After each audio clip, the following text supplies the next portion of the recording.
Udah banyak menulis target, goal, rencana, tapi impian tidak juga tercapai. Kok bisa? Ini alasannya.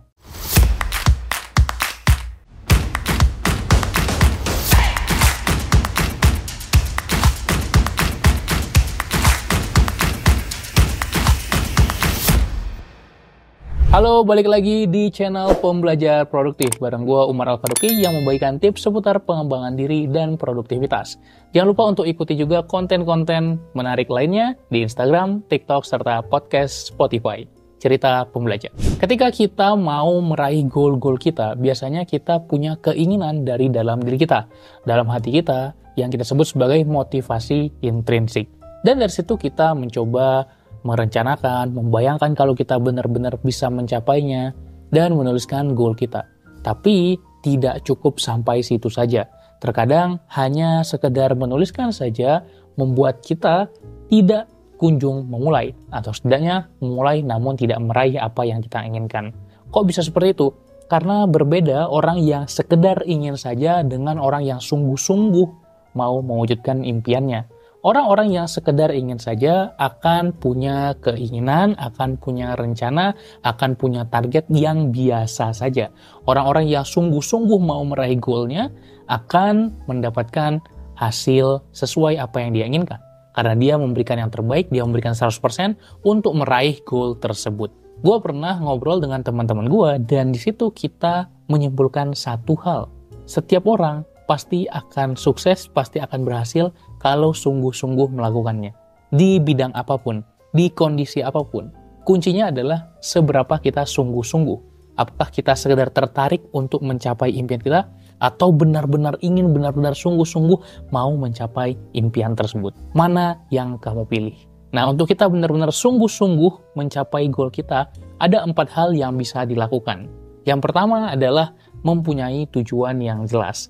Ketika kita merancang goal, kita harus menggunakan tujuan yang SMART, S-M-A-R-T. Dimulai dari spesifik, kemudian measurable atau terukur, actionable, relevant, dan time bound, terbatas oleh waktu. Kita perlu punya tujuan yang benar-benar jelas. Nggak bisa hanya sekedar pingin sukses, pingin kaya, it's not enough. Kita pingin sukses seperti apa, kaya seperti apa. Karena setiap orang bisa jadi punya definisi yang berbeda-beda. Sebagai contoh, misalnya kamu ingin sukses dengan meraih kondisi finansial 100 juta, 1 miliar di rekening.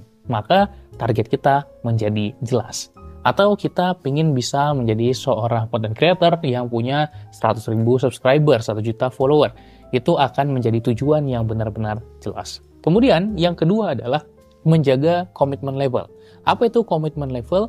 Yaitu seberapa tinggi atau rendah tingkat komitmen kita. Dinilai dari apa? Dinilai seberapa besar usaha-usaha yang kita munculkan. Dinilai dengan seberapa semangat ketika kita perlu belajar, perlu menguasai skill-skill yang dibutuhkan untuk meraih target yang kita inginkan.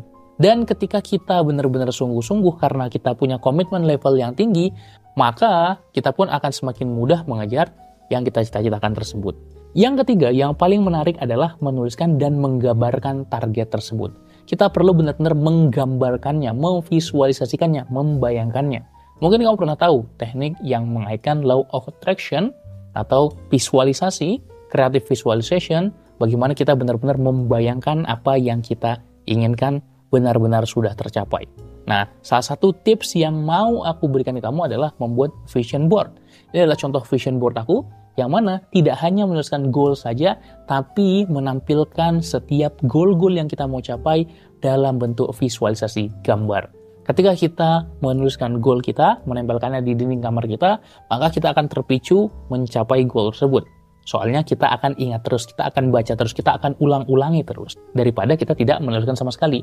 Tapi level di atasnya lagi adalah bukan menuliskan, tapi menempelkan gambar-gambar yang masing-masing gambar terasosiasi dengan setiap impian-impian kita. Jadi apakah kamu sudah membuat vision board seperti ini atau belum? Lalu yang keempat adalah mengambil aksi untuk perubahan, untuk mengejar goal kamu, untuk mencapai apa yang kamu inginkan, untuk meraih apa yang kamu cita-citakan. Kita seringkali tidak melakukan langkah ini karena kita nggak tahu harus mulai dari mana, karena kita bingung apa yang harus dilakukan, dan akhirnya goal apapun itu tidak akan tercapai. Padahal kita bisa melakukan dengan satu langkah kecil dulu. Satu action yang membuat at least bolanya bergulir. At least diri kita gerak dulu. At least diri kita take action dulu. Perlahan-lahan kita akan mendapatkan momentum dan membuat kita bisa terus meluncur.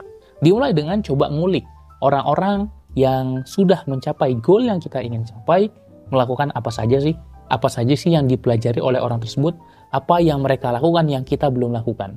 Tentu saja kalau kita melihat garis startnya berbeda, privilege, dan lain-lain, nggak akan ada habisnya. Fokus ke apa yang orang tersebut lakukan, apa yang mereka coba perbuat, dan akhirnya membuat mereka bisa mencapai goal tersebut. Silahkan kamu bisa amati, tiru, modifikasi dari sana. Ketika kita punya role model yang memang udah mencapai goal yang kita inginkan, kita tinggal tanya dia atau tiru caranya, dan kita pun akan mencapai goal yang kita inginkan tersebut. So, itu dia 4 langkah yang bisa kita lakukan untuk mengejar goal kita. Tapi balik lagi, kamu hanya sekedar ingin mencapai goal tersebut atau bersungguh-sungguh mau meraihnya. Silahkan kamu bisa share di komen apa aja goal kamu.